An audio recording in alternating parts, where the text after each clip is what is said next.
like a lot of things that large organizations do, right? Not at the top, but at the bottom and sometimes in the middle too, there's a culture of cover your butt. Employees are not empowered. They are not encouraged to take initiative. Instead, they're encouraged to ask for permission to do anything and get everything approved, right? So it's very much a culture of like, you're not allowed to do anything. You only do what we tell you, and don't get above yourself. And we have rules for everything. And if you're caught not following the rules, we can fire you. That's very much the culture, right? So that's why you get, and I always say this, that's why you get people in large organizations.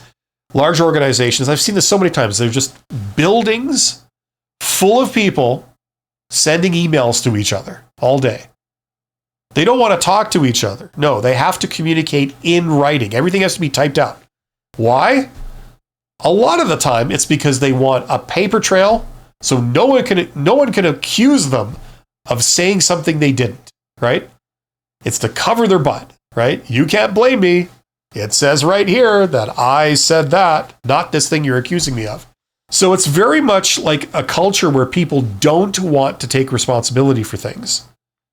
And that extends to the HR department, that extends to the recruitment and selection team, where like if a recruiter says you need to hire this person, I highly recommend that you pick them. Listen to me, hire them. That's the one you need to go with, right? So let's say the boss hires that person and that person doesn't work out. They quit a month later. They do a terrible job. They insult the boss to his or her face, and then they storm out. That's it. They're done. Now you've got to fill the position again. And whose fault was that? Well, the boss is going to go right back to the recruiter that said, you told me to hire that person. First of all, I'm never going to trust you ever again. I'm not going to listen to any of your recommendations. And secondly, what a terrible job. Obviously, you don't have good judgment. I don't want you recruiting for people on my team ever again, right? It's very embarrassing. So if you're the recruiter, what can you do to make sure that that doesn't happen again, right? Well, you can have no opinion. That's the start.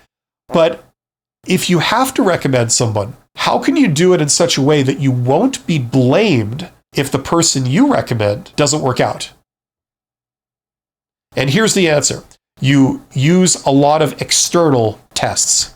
You externalize a lot of these recommendations. So for example, you give them an aptitude test, or you give them a personality test, or you give them some other external sourced thing. And that way, when you say to the boss, okay, so of all the candidates we looked at, I recommend you look at this one. They're the top contender. They hire that person. It doesn't work out. They can't come back to you. They come back to you and say, hey, the person you recommended didn't work out. And the recruiter says, hey, look, they took the aptitude test and they took the personality test. I didn't create those tests. Those tests are trusted industry-wide. It was the official company policy that we adopt those tests. So don't shoot me. Don't shoot the messenger. I just followed the procedure, and it said that this person got the highest score. Therefore, they're the front runner. So it's not my decision, So they can't be blamed, right? They're passing the buck. Now, this is a very cynical point of view. It doesn't always happen like this, but that does happen. So that's one of the other things behind personality tests, aptitude tests, all the various tests that they ask you to do, all the hoops you got to jump through. That's one of the things that sometimes is going on behind the scenes that's driving some of these things. It's not because they really value the test. It's that they want something to fall back on so they can't be blamed if someone they put forward doesn't work out. Check out that course. That's my course with all my advice in it for how to get hired. If you're an introvert, that's tailored to you. Check that out. All of these are linked below in the description box under this live stream.